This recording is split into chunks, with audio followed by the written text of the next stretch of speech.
Asalaamu calaykum waraxmatullaahi wabarakaatu. Kusoo dhawaada Higsi Technology. Anigana waxaan ahay Maxamed Xirsi.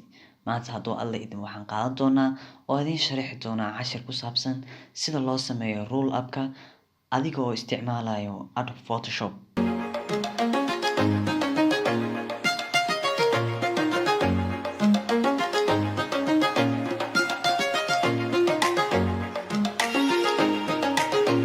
maanta design-keena waxa uu ku saabsan yahay design-kana ujeedaan ee roll up-kana ujeedaan ee gabadha ay ku sawiran tahay Ilhaan Umar. maahan design dhib badan, kan ayaa sameyn doonaa hadduu alla idmo.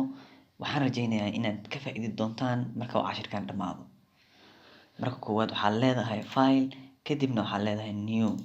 marka uu kusoo baxo dialog boxkan, qaybta koowaad ayaa ka bedelaysaa magaca, waxaana ku qoraysaa roll up. hoos usoo bax, halkan ayaa imaanaysaa, meesha unitka ah ayaa bedelaysaa oo pixelka waxaa ka dhigaysaa centimeter, halkan waa unitka. then widthka amase chiefka ayaa u imaanaysaa, waxaa ka dhigaysaa 80. sidoo kale jooga amase dhirirka roll up-ka waxaa ka dhigaysaa 200. it means 2 mitir. then waxaad sameynaysaa waxaad leedahay okay. markay kusoo baxdo warqadan yar amase warqad pagekan waa pageka design-ka ku sameynaysid. marka koowaad shaqada ugu horeysa aan qabanayo waxaa waaye maanta inaa background-ka setup gareeyo. background-kayga raba inaad dejiyo. waxaan leeyahay halkan qaybtan midig oo icon bar-ka ah, meesha ugu hooseysa ayaa tegayaa, waxaan ku dhufanayaa color-ka, waxaa ka dhiganayaa black. okay ayaan leeyahay. then halkan ayaa imaanaysaa oo meesha fielding oo laga sameeyay color-ka ayaa ku dhufanaysaa. laba nooc ayuu ka kooban yahay, qaybna waxaa waaye gradient oo laba color ah, qaybna waxaa waaye qaybta kale oo halka color ah. qaybtaas kale halka color ayaa dooranayaa, halkan ayaa imaanayaa, click ayaan ku siinayaa. straightly waxay isku bedelaysaa black color. waan gartay. intaas markaan sameeyo waxaan rabaa inaad soo gashto sawir. waxaan leeyahay file, kadibna waxaan leeyahay replace. kadib waxaan dooranayaa meesha uu yaalo sawirka inanta Ilhaan Umar.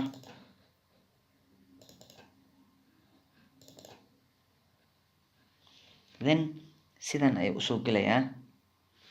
kadib halkan ayaa ka qabanaysaa geeska, shift iyo alt ayaa qabanaysaa si toosan oo kugu cabirka kugu noqdo. kadib waa weyneynaysaa, halkan ayaa ku dhaweynaysaa. kadib waxaad leedahay enter amase calaamadaas kore ayaa tag siinaysaa. intaas markaad sameysid, qaybtan bidix ee photoshopka amase qaybtan midig ee gacanteeda midig ku aadan ayaa imaanayaa, layout-ka ayaa ku dhufanayaa, Ilhaan Umar sawirka ay ku qoran tahay aan ku dhufanayaa. waxaa sii aadayaa meeshan create new adjustment ay ku qoran tahay, waa qaybtaas. kadib click ayaan ku siinayaa, waxaan dooranayaa posterize ayaan ku dhufanayaa. color-ka wuu isbedelayaa marka. sidaas markuu isku bedelo, halkan ayaa tegayaa, 7 ayaan ka dhigayaa aniga. then waa ceshanayaa, okay. halkaas ayuu joogaa.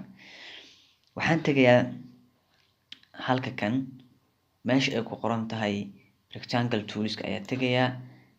wax yar ayaa gadaal iskaga celinayaa. rectangle toolka waxaan ku sameynayaa, halkan ayaa ku sawirayaa rectangle tool ilaa halkaa camal ayaa geynayaa. okay. sidaas marka uu noqdo, waxaan rabaa rectangle toolka inaan color-ka ka bedelo. color-kaas buluuga ayaa saaranayaa. okay. kadib waxaan tegayaa meesha ay ku qoran tahay direct selection, halkan ayaa tegayaa selectionadan direct selection. then qaybtaas geeska ayaan tegayaa, qaybtaas ayaa click siinayaa, hoos ayaa usoo dejinayaa. kadib yes. intaa markaa sameeyo wax yar ayaa soo dhaweynayaa. okay. kadib waxaan tegayaa text, halkan ayaan u imaanayaa, click ayaan ku siinayaa. markaan click ku sameeyo waxaan ku qorayaa it is enough to ask that you are Somali. kadib highlight ayaa wada saaraya qoraalka aa qoray, farta ayaa weyneynaya. farta ayaa waxay iska ka darsan qalada ani sameeyay weeyaan. waxaan tegayaa halkan, kilig ayaan ku siinayaa, waa characterska. kadib inta ayaa waxaan ka bedelayaa automatic ka dhigaya. okay, farta sidaa markay noqoto, waxaan rabaa waxyar inaan saxo. yudan ma rabo inay ka bilaabato sadar cusub, kor ayaa u qaadayaa, inta sidaas ayaa ka dhigaya. kadib halkan ayaa ku noqonaya it's enough. kadib it's enough waxaan ka dhigayaa bold.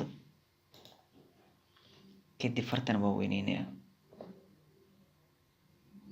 sidaas marka weyneeyo, characterska ayaan ku noqonayaa, qaybtan ayaa tegayaa, sidaas ayaa ka dhigayaa 317 ayaan ka dhigayaa. intana waa imaanayaa, sideeda ayaa ku dhaafayaa, highlight ayaa wada saarayaa, colorka ayaa ka bedelayaa, white ayaa ka dhigayaa. okay, kadib geeskan ayaa usoo sikinayaa. haddaad dareemo inay farta waaweyn tahay, geeska ayaan ka qabanayaa, waan yareynayaa. kadib geeska ayaan keenayaa. okay, kadib calaamadaas saxda ah ee kor ku qoran ayaa jag siinayaa. intaas markaan sameeyo, halkan ayaan imaanayaa, meesha ay ku jiraan rectangle toolka, iyo waxaan dooranayaa polygon tool. kadib markaa polygon tool doorto, korkaas ayaa tegaysaa, qaybtaas kore, qaybta kore ayaa tegaysaa. meeshan ayaa waxaa ka dooranaysaa 5 ka dhigaysaa. then halkan ayaa imaanaysaa, starts ayaa tig saaraysaa. kadib halkan ayaa ku sawiraysaa star xidig. kadib halkan ayaa tegaysaa, meesha field colorka ah white ayaa ku buuxinaysaa.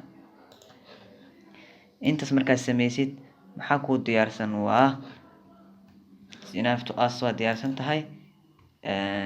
starting waa kuu diyaarsan tahay. intaas markaad sameysid, hal step oo kaliya ayaa ii dhiman.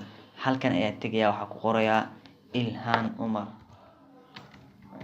Ilhaan ayaa ku qorayaa, highlight ayaa wada saarayaa, farta ayaa weyneynaya wax in yar. halkan ayaa tegayaa, farta ayaa ka bedelayaa, farta waxaan dooranayaa la dhaho Gibrina ayaa dooranayaa. sidaas ayay noqonaysaa, wax yar ayaa weyneynayaa.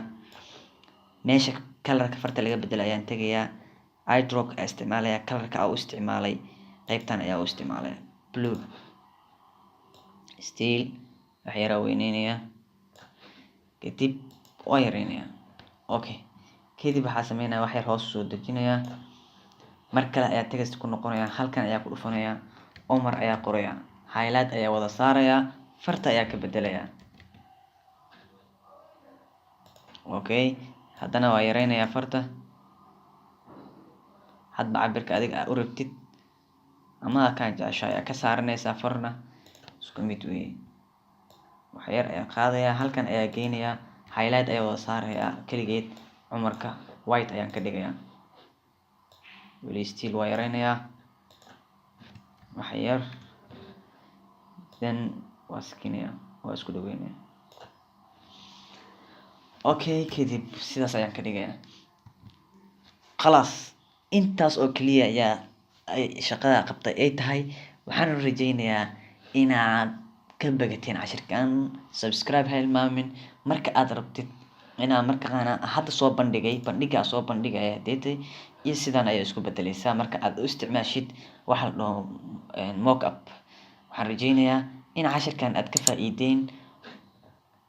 subscribe-ka ha hilmaamin, comments iyo share-kana ku qabo, asxaabtaadana ga faa'iiday. insha allah, mac salaamo.